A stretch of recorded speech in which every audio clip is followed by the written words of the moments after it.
අවුරුදු 30ක කාලයක් මේ යුනිකි ගම්මානයේ පදිංචි අය දෙතුන් වතාවක් අපි මේ කඳවුරු ගත කළා කියනවා. දැනට අධි අවදානම් කලාපයක් හැටියට අපි දෙතින් යන දාන කරලා තියෙන්නේ පවුල් 56ක් ඉන්නවා ජනාධිපතිතුමනි. මේ ඔක්කොම එතනද? ඔව්.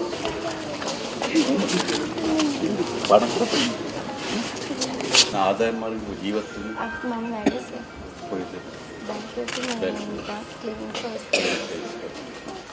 අනිත් අය මොනවද කරන්නේ? කුලි වැඩ කරනවා.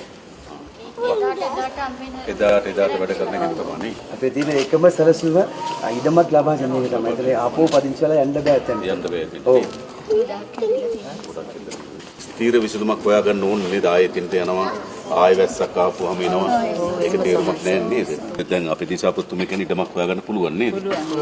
ඔව්. ඉඩම හොයාගත්තම අපි සල්ලි තවන්න එතන ගෙවල් ටික හදාගන්න. මට කියන්නකෝ අවශ්‍ය ප්‍රමාණය. අපි ඒක විසඳලා දෙන්න. අලුත් ගෙදරක යන්න බලාගෙන ඉන්නකො. ඔව්. මේ ඉතර කාලෙකට අපි ජනාධිපතිතුමා දැකලා නැහැ. මේ පාර තමයි අපිට වාසනාවට ලැබිලා කටින්න පුළුවන්. මේ පාරත් අපි කදෝරේ අවුරුද්දක් හිටියා. අවුරුද්දක් යන්න මේක ආපහු. ඔව් ආයෙ යන්නේ කිව්වා. ඒක කවුරුත් ඇවිල්ලා බැලුවේ නැහැ සර් අපිදී. අනවසර ඉඩම කියලා අපි පවුල 35 ඉන්නවා. මෙච්චර කාලයකට කවුරුත් ආවේ නැහැ. මාසෙකට සැරයක් වැස්සක් යට වෙනවා. මේ සැරේ සම්පූර්ණ යට වෙනවා. කරුණාකර ඔබට බුදු බලවත් ඒ ඉක්මනට පුළුවන් තරම් කොයි හරි දෙයක් හදලා දෙන්න. දේවල් ටික හදලා දෙන්න ජනයිපති.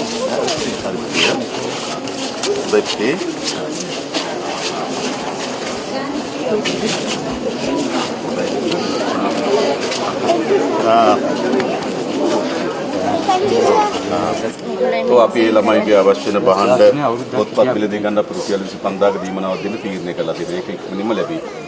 හරිද? ඊට පස්සේ අපි ඕගොල්ලන්ට ඒ ඉන්න තැනට යන්න බැරි නම් අපි මාසෙකට ගෙවල් කුලියක් ගෙවන්නම්. ඒතර නේද? වයර්තනක් හොයාගෙන ආරක්ෂිත තැනකට යන්න එපානේ. ආපහු එතෙන්ට ගිහිල්ලා බෑ.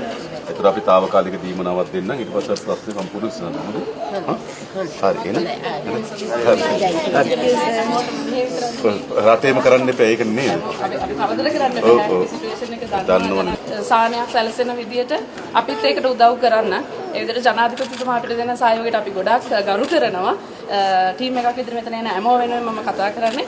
and thank you so much. මෙතනට ඇවිල්ලා අපිව බලලා යන එකට ඊටමත් දුන්නා නම් ඒක ලොකු දෙයක්. Okay. Thank you sir.